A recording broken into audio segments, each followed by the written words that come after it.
everyone. Welcome to the Consulting Psychologists Beyond the Session. So excited to be here. I'm Dr. Marshall Bewley. And I'm Dr. Carrie Lavelle. And we are two licensed psychologists in the state of Texas. Together, we explore private practice realities and consultation-focused topics, whether that's clinical decision-making or ethical issues, professional growth, sustaining a meaningful career in psychology. We cover it all. Because what happens beyond the session shapes what happens inside it. Dun, dun. Yes. We need to add some like drum, or a little ding, because that's such an important piece of what we're doing here. We need to, I'm a big fan of the smile big and then ting, the tooth ting, what is that, the Orbit tooth commercials? But I'm partial to that. But anyway. Maybe that's going to come in season 2, which will. I like you dropping that little nugget there. Yes. Yeah. Well, do you want to share a little bit about maybe what we're going to focus on today? Sure. So as we were kind of reviewing some of the inquiries that we received as a result of folks subscribing, which is really exciting, and as we kind of narrowed down our focus of topic today, what was on our radar was the time of year.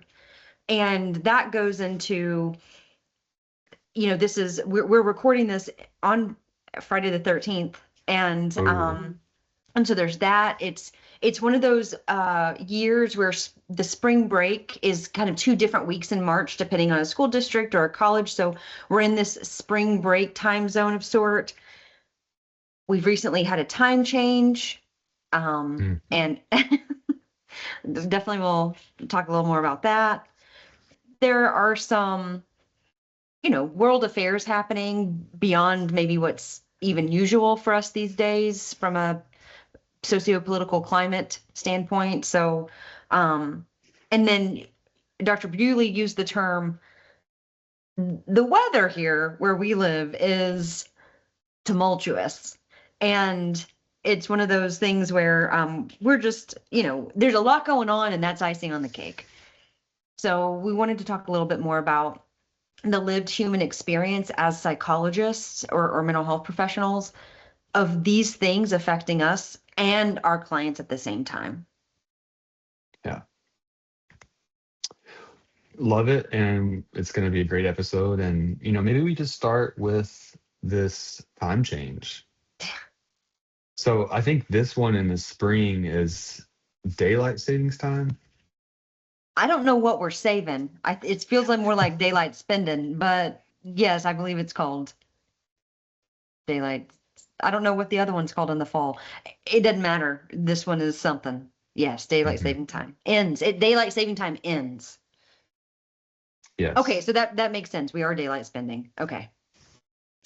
Well, and I mean, there's, I know there's been talk about changing it from a national perspective, but there's some good research that highlights the dangers actually that go into this, especially around mental health.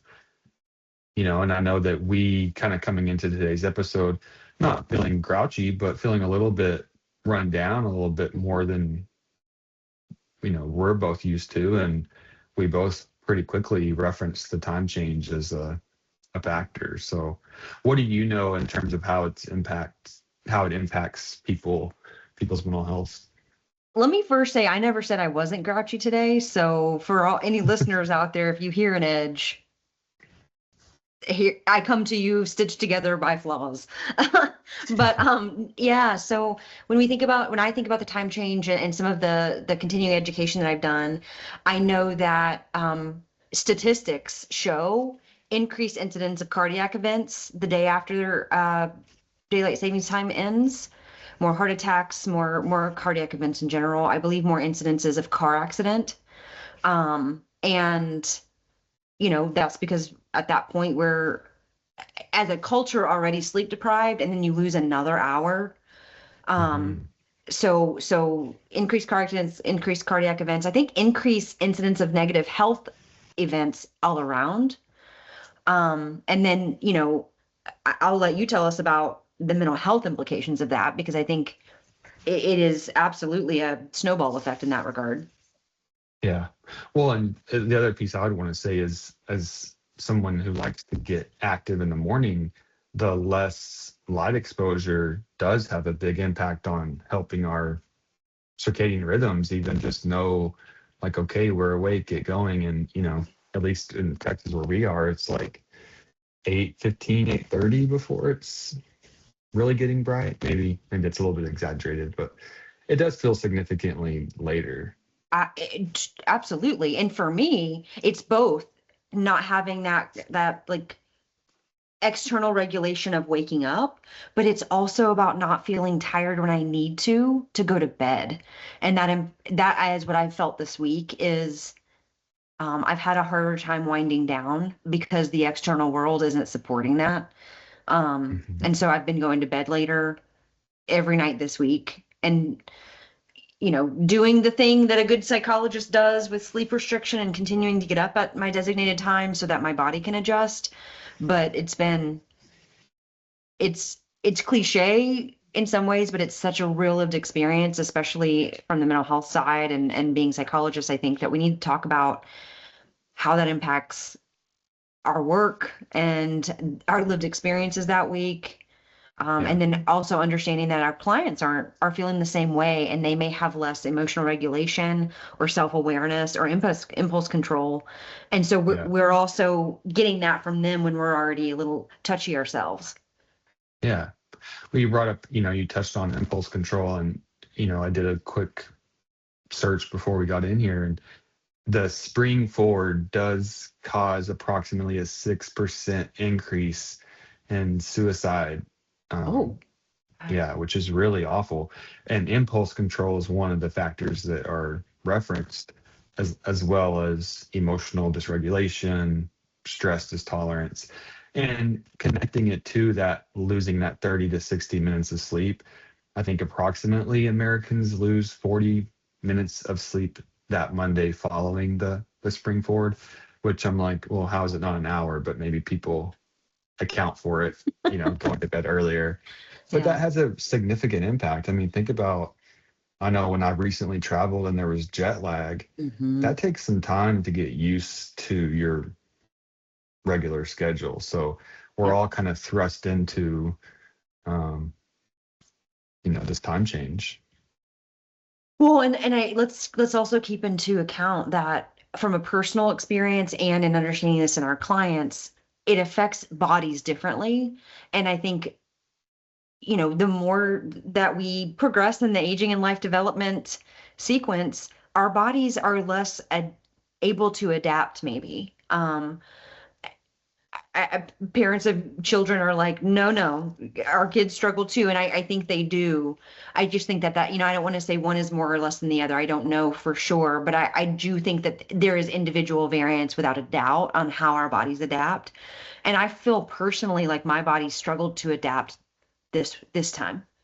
This year was Mhm. different for me. It very much felt, um, and I think that there's a convergence of factors there, of factors that we are co-experiencing with our clients and just the general like world that impact the work that we do.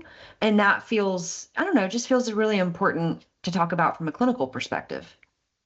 Yeah, absolutely. So there's that time change thing, and I'm kind of still struck by 6% increase in suicide rates. I didn't know that. I mean, I could appreciate that rates of mental illness episodes are increasing, but not necessarily, these more severe outcomes. Mhm. On that note, I mean, it's a little bit of a tangent, but, I remember this has stuck with me in my training, that spring is often the time in which people who experience suicidal ideation are more likely to attempt. And some theories that I know about that is, one, sometimes you do get a little bit more energy, and there's some, different follow through with the Hmm. thoughts at that point. And or, in the winter, things are kind of, everything around you is kind of, not spring-like or not summer-like, and you're hibernating more. And when spring Mhm. happens, all of a sudden there's growth, there's change all around you, and maybe that person's not necessarily feeling that within, Yeah. but then they have this a little bit extra energy. Um, so I think at this time of the year, monitoring suicidal ideation could be really important in your practice. That is gold. I mean, it's tragic, but it's so important from our work standpoint. I think I've heard you say that before, and every time you say it, it's just such a good reminder about that. The inconsistency between an inner experience and the world around you in spring is stark.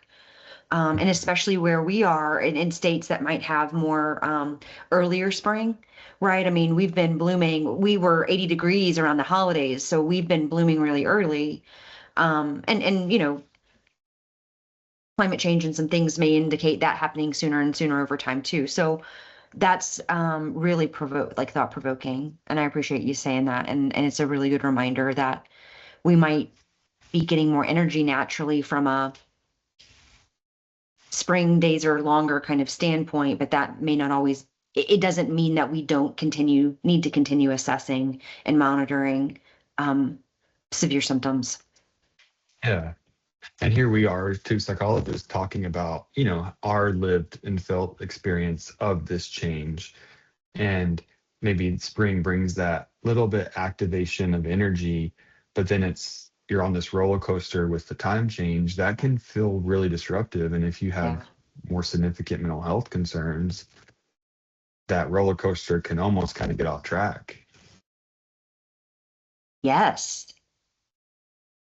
And when you say energy, I know what you mean. It's not like energy, let's go conquer the world. It's more energy, inert energy that has been latent in the body is now able to be engaged, and it may be irritability, it may be Mhm. anxiety, it may be agitation, it may not be motivation or excitement for spring or the ways that other people might experience that energy. And that's a really important thing to differentiate when we think about what energy means neurologically versus behaviorally. Ooh, okay. Maybe there's a calling for us to go talk to the Senate or Congress or whoever about, you know, whether this is actually the thing to continue doing in our country, among other Right. things. But Right. So what I will say is this. Um, I do think there has been a lot of research. I remember reading a book called Why We Sleep Mhm. by a longevity researcher named Matthew Walker. And it was a really fascinating book. I'll share this aside. I would read it before bed, and it took me forever to read that book because every time I read it, I got so sleepy because it's about sleep. So there's something to be said about reading about sleep can make a person sleepy. But anyway, one of his recommendations from a science perspective is that daylight savings time ending, we need to go with the other version where it gets lighter earlier and darker earlier to match our natural circadian rhythms that we have not evolved out of and won't if for a very long time, if ever. And I think that we would probably have a permanent possibility of having our house egged and toilet papered and tomatoed and all of those things, because I know that socially a lot of people prefer the light in the evening. And I get it. Especially on weekends or whatever, it's nice to have that. But from a functional well-being perspective, it needs to be the opposite, where I guess say daylight savings time begins. So I think that's Yeah. really the hang up in some legislative state and federal legislations, that there's a lot of conflict on preference versus health focused. And Mhm. so, but yeah, that we'll have to revisit that. I will say that book you recommended and I loved it. And that image of you sleeping reading it reminds me of like a meme of a woman who's reading a book that says like how to sleep or how to get good sleep, and she's, you know, passed out snoring, and I think the meme is like, good for her, she did it. Yes, I've seen that one. I love it. Absolutely. So yeah, I think so that's a factor that we're kind of experiencing right now in terms of, just where we are in the season and time. But you kind of spoke to spring break and kind of hmm matching almost 2 weeks in this area. Yeah, I don't know about you or folks who are listening, but there are a few in the private practice calendar. I think that there are a few common times where our schedules just may fall apart. And spring break is one of those times that I've observed, and especially when spring breaks converge and it's like a universal spring break week across the country. I'm pretty sure historically that my weeks have fallen apart those weeks, and I haven't been upset by it. But for somebody newer to private practice, I think that natural ebb can create Mhm. a lot of anxiety or worry about, will their schedule pick back up, or and things like that. So I think that's one aspect of it. And then I think it just stretches out a lower level ebb whenever it's one of those months where spring break is either one week or another. And so even in my area, I think some school districts are on spring break currently, and some school districts are on spring break next week.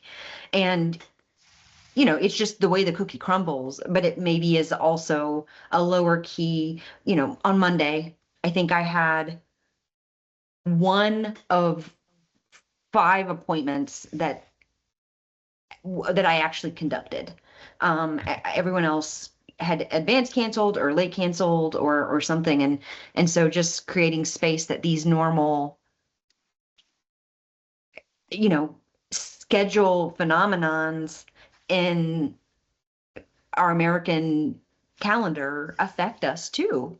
And it's this parallel process that we don't maybe talk about enough or at all, in what that means for income stability, or feeling a sense of control over one's schedule. Or again, I think for some people who aren't used to these ebbs and flows may have a different kind of anxiety around, what does this mean? Why is this happening? Is it going to pick back up? And it can cause a Yeah. lot of angst. Yeah. I mean, I think hearing that, and any, therapists who are listening, that kind of day can rock you in Yeah. terms of like, you know, the imposter can kind of start to speak louder, or the fear monster, or, whatever hmm anxiety that could be there. I think that could shake how your week goes. And we've talked about how we both tend to like, Monday starting off a little bit busier. And in some ways hmm that can kind of like, okay, this was not how I thought that this week was going to go. How do I pivot? And I think it's good to remember just the timing. And if it became a pattern, maybe there's something to look at. But knowing that it's where it is in the season, Yeah. I think it's good to give yourself that space that this is just what it is. And it doesn't necessarily mean anything more than that. Mm-hmm. Exactly. Exactly. Um, I always, and this is an example of the way that I often think about the parallel process of a psychologist's life and a client's life, or kind of like psychologists and others, right? That what I was thinking about just in that moment was how I think there is an expectation or a perception of the public or any non-mental health professional that psychologists and mental health professionals have it all together, are able to roll easily with these ebbs and flows, are not impacted by common client behaviors or right. And so I guess I'm just kind of struck in the moment about how much parallel process is there. And this podcast is about the lived experience as psychologists in private practice and these beyond the session kind of concepts. And so if a client is listening, this isn't anything to do with anything they're doing or their fault. It's a good reminder that their psychologist or their therapist is a human, and that even though our role is to be present with them and help normalize their experience, it doesn't mean that we're immune to whatever it may be that's often shared from a human perspective. And so it's not their jobs to know, it's not their responsibilities to manage. It just may be kind of pulling the curtain back a little bit, and that um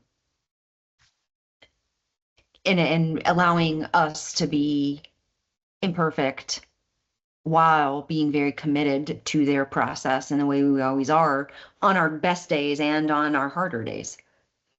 Yeah. So how do you see that even just within this kind of week? Like, how do we as psychologists kind of bridge that parallel, I guess, or Yeah. maybe that's more rhetorical. Yeah. Yeah.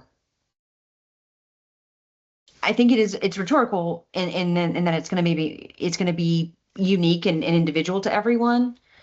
But I will say the way that I did that when my day fell apart and I kind of fell off anyway because I slept poorly and not enough because of all the things we already talked about, is seeing that as a function of the season and not a function of anything else. I think that's an important reminder for managing fear-based thoughts or negative self-talk. That's the other parallel practice, is practicing what we teach our clients.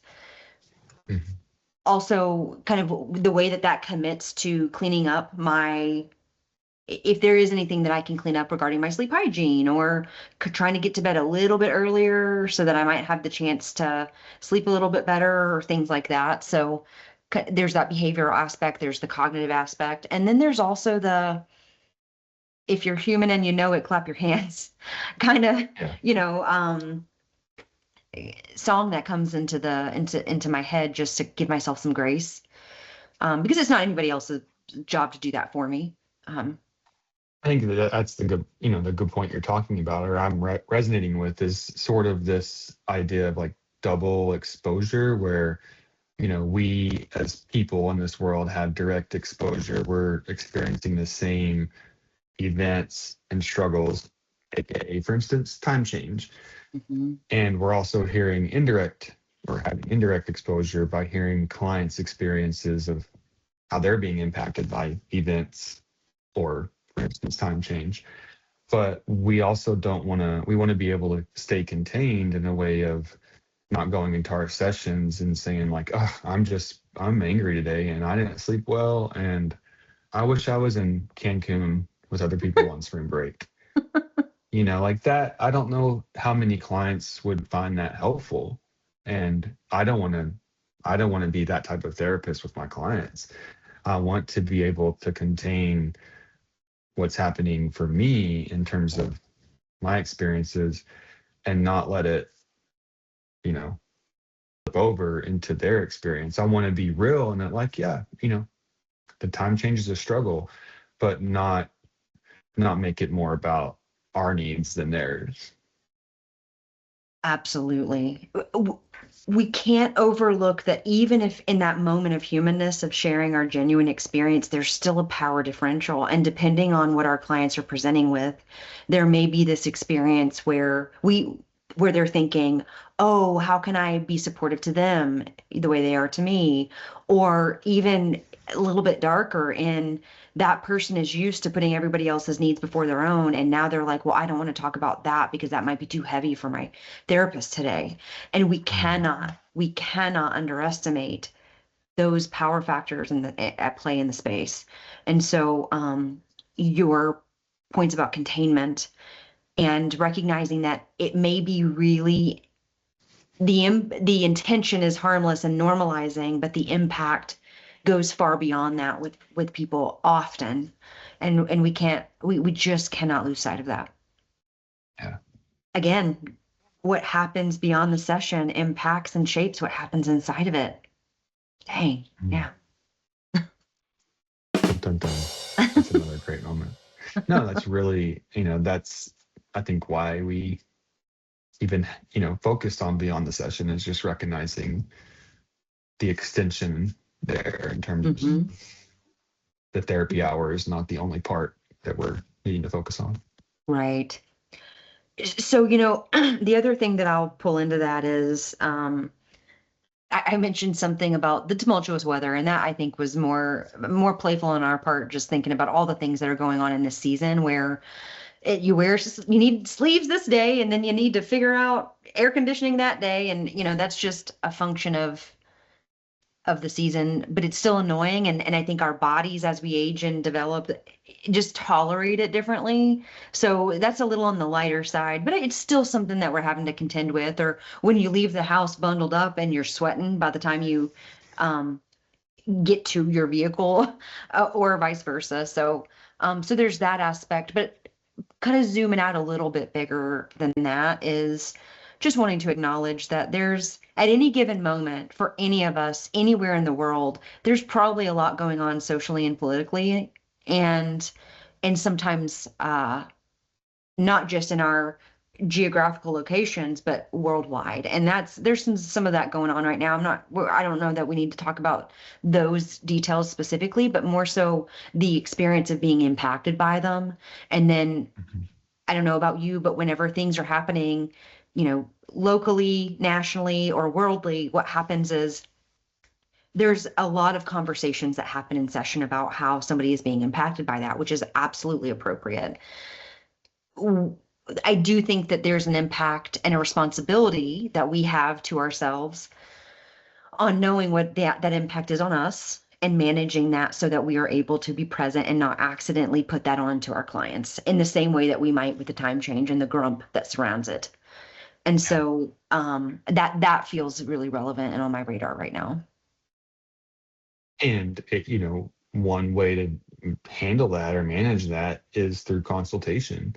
If you're not able to talk that out loud or talk about that struggle or what's going on for you or, containing that, then that becomes probably a factor that leads to oversharing or, the role reversal where your needs are getting met more than the client. So it's another call to action of why consulting and consultation is so important and part of your practice Mm-hmm. for anybody listening. Mm-hmm. Snaps, but I can only snap with one hand. Um, that reminds me of a meme where it's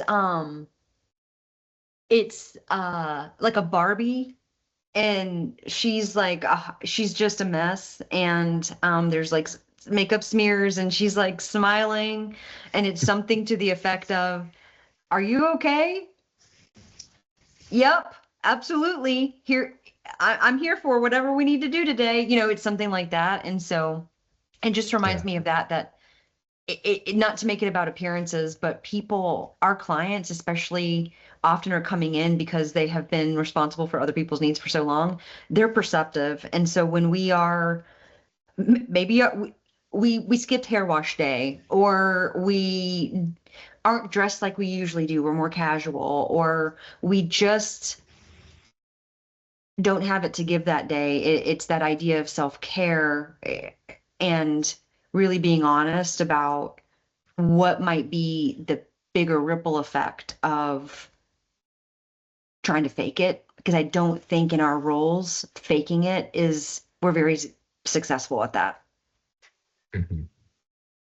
Yeah, and I think if you're trying to fake it, clients are smart people and you know have their own insights and can see that. And I think that that's not relational therapy if you're not, you know, being able to be real, but also not have it become about you. And I think it's episode 10 where we talk about holding the frame with Mm. cancellation policies. But the idea that I have, or thinking about this with the seasonal changes, is like, how do we hold the frame while we're also standing in that same storm? Oh, yeah. You know, and as somebody who loves the weather, I mean, we could talk. We weather is not just a surface conversation, but I do think that this point in the year and the season is that tumultuous experience. I think is a little bit representative of what happens for people. It's not the calm, the reflection that fall brings or the stillness that winter brings. Mhm. Things are rapidly changing, whether that's temperature or the wind or the storms or the, greater macro level experiences. So I think at this point in the year too, as psychologists in the room, we have to be really intentional, even more so, to hold that frame and support people in that process of tumultuousness. That's the right way to say that. Yeah, I really appreciate that perspective. As a glass half full person, I see spring as new growth and joyful. But going back to what you talked about earlier and how spring can be very inconsistent with a person's inner experience and just the way it can impact in not, if not in like severe symptom terms, it's not it's not hopeful or joyful for everybody. It's uncertain in its change, and there can be a good bit of uncertainty around it. So I really appreciate that perspective. Yeah, so with that conversation, I think let's use that as a good end cap on that. And another thing that we identified in preparing for today was the experience of clients often, I think this is a branch of it's related to, but not necessarily exactly tied. Clients can sometimes expect 100% of us all the time. And you said it can be exhausting, and I agree. And I wanted to talk a little bit about manage that part and just talking like let's just talk it out into the atmosphere. And again, if there are any clients of ours listening or clients of any therapist listening, I want to normalize this isn't about you or doing anything wrong. I want you to expect your therapist to be present and to be consistent and to be honest and all the things that y'all have agreed to in your therapeutic relationship development. I also think that as therapists, we need to have a space to uh, be tired or to discuss the challenges in managing when somebody wants something from us that we may not be able to give in a given day. Yeah, absolutely. As the therapist in the room, we provide structure and regulation, but not perfection. Mm. You know, does that speak to you? Yeah, I'm like, yes, I'm listening. Like, keep going, sensei. Well, and I like the storm metaphor, but our job is not to be untouched or unfazed by that storm, but to keep things contained and stable enough that me and the client or us and the client can brainstorm and think together. Mhm. And I think for me, what I tell people when I initially do phone consultation is, and in general, is that, I work the best with clients who are going to be active. Not that they need to come and, have anxiety about like, what are we going to talk about today? Right, right. But if a client says, well, I'm not sure what I'm going to talk about. Did anything stick out to you last time? That feels a little bit like a role reversal Hmm. in the sense of, yes, things did stick out, but in that I do can feel a sense of um, I'm not going to work harder than them. And the metaphor that I like to use with people, that you've talked about too, is that vehicle, the driver of the vehicle. And I don't want to reach over and start taking the wheel to Hmm. drive us. So in those moments, I think, well, let's just take a second or a minute and reflect on, you know, if you left here, what's going to be something that you wish you would have talked about? Yeah. I think it's maybe not helpful for me to decide where we go next. Hmm. But I think, yeah, go ahead. All the time, or like it's not helpful or healthy for you to do that all the time. And I think that there's Hmm. a developmental process in therapy when someone gets used to the space that we may lead more early on as they get oriented to working with us, or maybe they're a first time therapy goer, which is awesome. And so there's this like developmental approach of sorts where the more accustomed you get to the process, the more responsibility we give back to you for it. Yeah. So yeah, that's it. that is a process or that takes time to develop. I Mhm. hear you saying. But I also think that there may be some times when they are like, I really want to be here, but I really am too overwhelmed to know where to start. That I do think that Hmm. that's where we can plug in because they're telling us what their needs are. And again, that's probably something that we've been working to help them to do outside of session two. And so it's honoring that when it comes up, but also to say, this is the third session you've said that. What's going on where this is becoming more maybe a norm for you than an exception. Yeah. Ooh, I like that. Mhm. Well, going back to the metaphor, just to kind of clarify it for folks who may not have heard it before, you and I talk a lot about how therapy is a road trip with our clients, and the client is the driver. They control the gas pedal, they control the route we take, and we as the therapist are the GPS. We have some specialized knowledge that can help them know what might be some good paths to take, but they ultimately get to choose that path. And using that even developmentally, that yeah, you pulling over, you grabbing the wheel from them is exerting control over their autonomy. Hmm. And that's not therapeutic in Yeah. general. So just wanted to give some background on that for folks who may not have heard us use that metaphor before.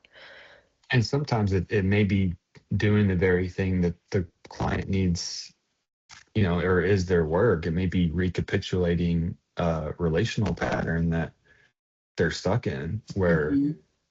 they're not empowered in their own life or they're not Hmm. asserting themselves in their own life. So me deciding where we go next is rescuing them from that discomfort in a way that maybe is showing up in other relationships. So it's not because we're just stubborn. There's reasons behind what we do. Oh man, that was good. So for the clients who are listening, there is so much intentionality behind these decisions that we make and the processes that we engage with you. And I appreciate you saying that because we don't want to hinder your growth by doing what everybody else in your life does. Oh, yes. And as clinicians, I think we need to think about that too. How might we be doing that because it's easier for us, right? Mhm. Or it's more comfortable for us, or because we maybe don't prefer sitting in silence while we give them a minute to think. Okay, you said something and you were like, okay, you don't know what to talk about, but that's okay. Take a couple minutes to think about it, right? And that rescue. Oh man, that's good. And we can You're we on can be fire today. ducks. Yeah. Well, we can be ducks where, we look calm and underneath we're but, in Mhm. terms of like if you're a therapist listening and that feels difficult to do, I think that's owning your therapeutic power too. And it doesn't have to be, doesn't have to come off any certain negative way, but it can be empowering. But yeah, I think it's a great challenge for us to also like not expect to know all the answers immediately or be superhuman in a way of like, oh yes, this is exactly where I want us to go next. Mhm. That feels pressure, Mhm. pressured. Absolutely. It impacts the collaboration of the relationship if all that responsibility is being taken on. And I think that there's a developmental trajectory here as well, that earlier someone is in their career as a mental health professional, that the earlier in that there is a sense of feeling to be like the needing to be everything, and being less comfortable saying, that's an interesting thing. What do you think about it?